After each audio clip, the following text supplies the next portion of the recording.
With a doctorate in European history and a long career in the CIA, you might not have expected Bill Rapp's first writings to be a hard-boiled American detective series. Well, the first series I started with was your basic private eye detective series.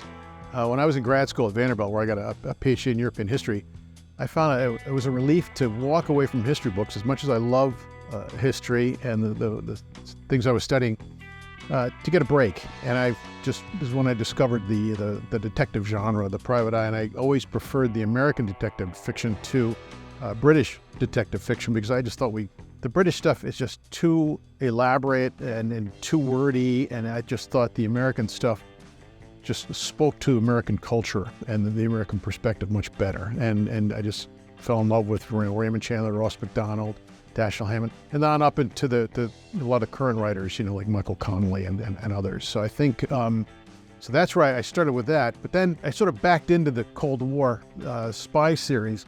I was driving along with my wife, and we had spent a lot of time in Berlin. We were stationed in Berlin when the wall went down and Germany reunified, and our younger daughter was born there. And I thought, what the heck? I really want to set a story in Berlin. I told her, I want to do something in Berlin right after the war. I've got an opening paragraph, which I really like, but I don't have any characters or story yet. And she says, well, why don't I use my father's story? He was stationed in Berlin right after the war as part of Operation Paperclip. And, where they went over to identify the German scientific elite and try and get them to the States. And he moved into somebody's house, and the guy had the same name, the exact same spelling as her father. And I thought, that's kind of an interesting point of departure for this. And because of that, he's going to get involved in all sorts of things when he starts looking into this guy's background. And that was the first book in the series, Tears of Innocence. Rapp planned for that to be a standalone novel, but his love of Vienna caused him to begin to write a sequel that took place in Vienna. But an email from his publisher changed everything.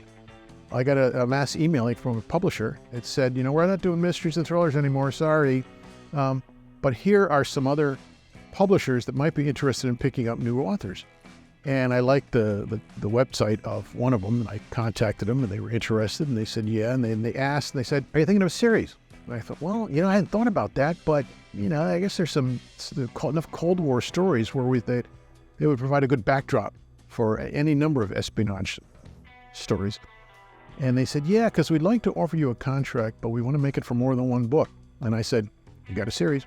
And so that's the birth of the Cold War spy series. And we've taken it up through, there was Vienna in 55, Budapest in 56, Berlin in 61 as the wall's going up, and then Turkey during the Cuban Missile Crisis. And the manuscript I'm working on now, he's in Vietnam, it's 1964, as we're getting ready to Americanize the war there. So, yeah, those are the two series. And then there's a standalone set against the fall of the wall. Rapp's time in the CIA lends experience and a sense of reality to his Cold War series. But even though it's fiction, it has to pass through a CIA review board to get published. I use my agency experience to investigate, why we do what we do, what we're doing out there. It's not just to go out and catch a bad guy and gun somebody down, because that doesn't really make any difference to American foreign policy. The whole point of the agency is to gather intelligence, provide analysis to help policymakers so they're better informed and know what to expect as they formulate U.S. policies and explore and examine U.S. national security issues. So being able to do that and by combining those two things is perfect for me.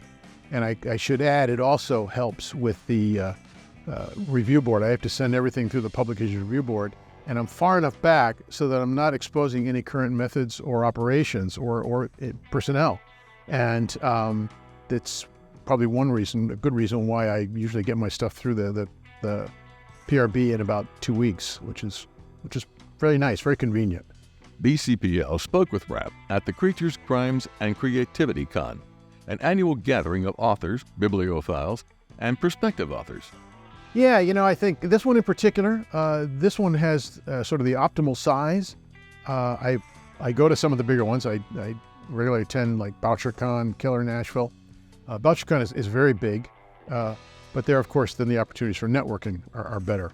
Here I know there's a core of people that have been coming here for a number of years, and we've gotten to be friends. And of course, it's also really nice each year to meet new folks that This just draws a really enjoyable crowd, very pleasurable crowd that are fun hanging out with and talking about fiction and mystery fiction, thrillers, and going to the bar afterwards. It's a good group, which makes this one a very enjoyable conference. One of the questions most often asked by beginning writers is about an author's style.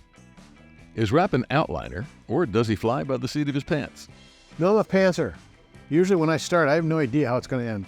I know I've just been listening to a number of people here who insist that outlining is the way to go. I think it's because, one, I'm too impatient. If I'm starting to do an outline, I'm thinking, damn, I'm just going to start writing the damn thing, as long as I'm going to be outlining it and working on it. But secondly, I think for me, the creative process as a pantser is different than for an outliner, and I just enjoy that more. And I've had pretty good fortune where the characters tend to take over the story themselves, and they're the ones that drive it forward. And so I think that makes it a little bit easier and certainly more enjoyable for me.